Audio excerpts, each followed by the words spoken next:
And a Chattanooga man fighting brain cancer crossed the finish line there in the marathon in Boston. Nathan Sexton ran the elite race in just 3 hours and 50 minutes. And as Channel 3's Lori Mitchell shows us, his co-workers here in Chattanooga were cheering him on every step of the way. She joins us now in the studio with more. Lori. 29-year-old Nathan Sexton wasn't always a runner. In fact, he didn't become one until after he was diagnosed with stage 4 brain cancer 2 years ago. For him, running was a way to cope, a distraction during clinical trials, chemo, and radiation. And along the way, he has found a new purpose and is teaching others an important life lesson: to never give up. Green and white signs decorate the office walls at BELLOPS Moving Service in Chattanooga, a show of support for fellow employee Nathan Sexton. Nathan is an inspiration to everybody here. I think, even new employees who've never really got to work with him. He's a legend around here.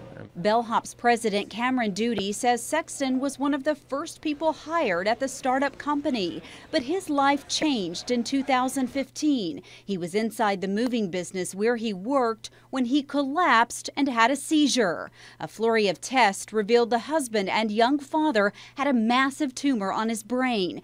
That's when he turned to running. Everybody was like, "What are you doing, Nathan?" Like, "No, you can't do this." And so he started a little bit at a time and kind of pushing the envelope with his wife, Elizabeth, at first, and then his doctors. And he's like, "Look, I've got to do this." Soon, short races turned into long distances. Half marathons led to full marathons. Sexton found new purpose, each step representing his fight against cancer. His co-workers rallied beside him during his new journey all the way to Boston. And here he is running a 3-hour marathon. It's just absolutely nuts. A determined runner and an inspiration in the way he's choosing to live his life. He's an amazing guy.